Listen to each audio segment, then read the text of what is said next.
کہ انسان کو صرف مادی حوالے سے سمجھا جائے، اور الٹیمیٹلی جو پچھلے 30 سال ہیں نفسیات میں، وہ اسپرچویلٹی اور ریلیجیوسٹی کو قبول کرنے کے ہیں، کہ زندہ انسان جو ہے وہ صرف مادی حوالہ نہیں ہے، اس کے ساتھ انسان کی جو فکری ہیں سوچیں، جو اخلاقی سوچیں ہیں، جو روحانی سوچیں ہیں، وہ بھی جڑی ہوئی ہیں، اس کے بغیر آپ نہیں دیکھ سکتے۔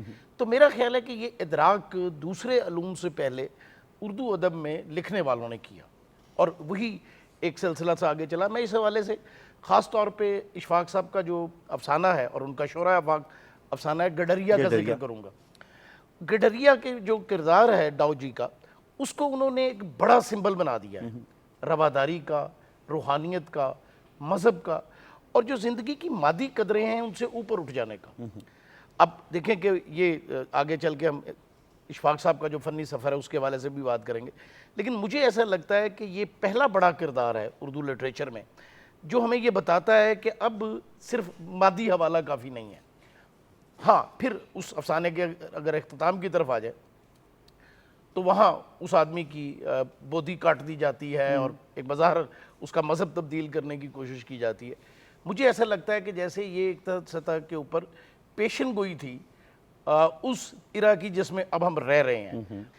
ادیب ہمیشہ سے اس طرح کی فکر کے مخالف رہے ہیں، وہ کہ آزادی کے قائل ہیں، مذہبی آزادی کے قائل ہیں، روحانی رواداری آزادی کے قائل ہیں، رواداری کے قائل ہیں، اور یہ بنیادی اصول جو ہے یہ ہمارا مذہب بھی ہمیں سکھاتا ہے۔ اور تصوف کا انسٹیٹیوشن اس لیے اس میں بہت امپورٹنٹ ہے کہ وہ صوفیہ کے پاس جو جاتا ہے وہ اس سے رنگ مذہب نہیں پوچھتے، فقہ نہیں پوچھتے، مسلک نہیں پوچھتے، اسے قبول کرتے ہیں۔ تو ادبی سطح کے اوپر انسان کو قبول کرنے کا رویہ، وہ انسان جو جیسا وہ ہے، وہ اچھا ہے برا ہے، اس کے اندر خرابی ہے اچھائی ہے، کیونکہ انسان میں دونوں چیزیں ہیں، اس کو قبول کرنا ہے۔ اور یہ قبولیت مجھے لگتا ہے کہ منٹو کے ہاں بھی قیام پاکستان کے بعد کے افسانوں میں ابھری ہے۔ بابو گوپی ناتھ جو ہے اس کی ایک بڑی مثال ہے، اور اشفاق صاحب چونکہ جونیئر کنٹمپریری ہیں ان لوگوں کے، تو انہوں نے اس ساری صورتحال کو اپنے اندر جذب کیا ہے اور اس کو آگے بڑھایا ہے۔ بہت اچھا، بہت اچھا۔ میں نے جیسے عرض کیا تھا کہ ایک ایسا ہی درویش جو ہے وہ پاکستان ٹیلی ویژن داتا صاحب سے لے کے آیا جو استاد طفیل نیازی ہوئے۔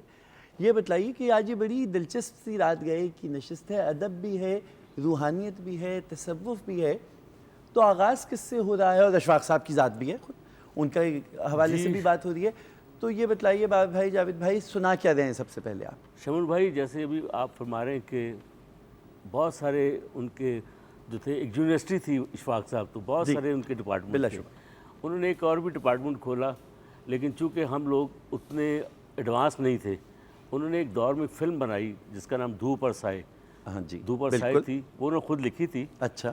اور اس کا میوزک جو تھا وہ طفیل نیازی صاحب سے دلوایا۔ اچھا۔ اور منیر نیازی صاحب سے اس کی پوئٹری، اس کے جو گانے لکھوائے گئے۔ اچھا۔ لیکن وہ فلم بہت ہی زوردار تھی، بہت ہی مزیدار تھی، لیکن لوگوں کے اوپر سے گزر گئی، کیونکہ اس کو ہم نے کیش نہیں کروایا، اس سبجیکٹ کو، اس والے سبجیکٹ جو جسے ہم آرٹ مووی کہتے ہیں، ہم اس کو کیش نہیں کر سکے۔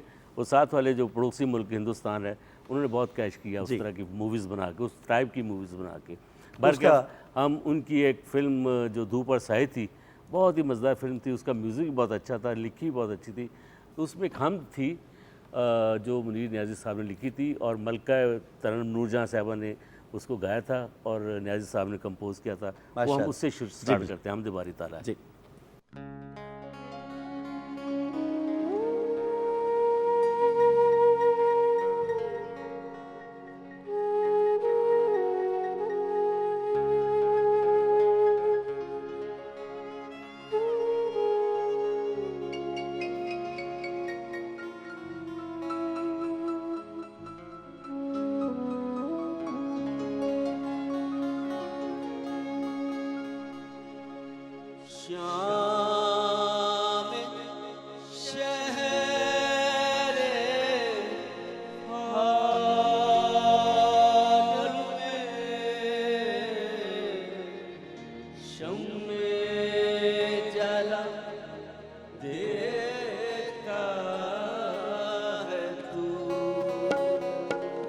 شام شہر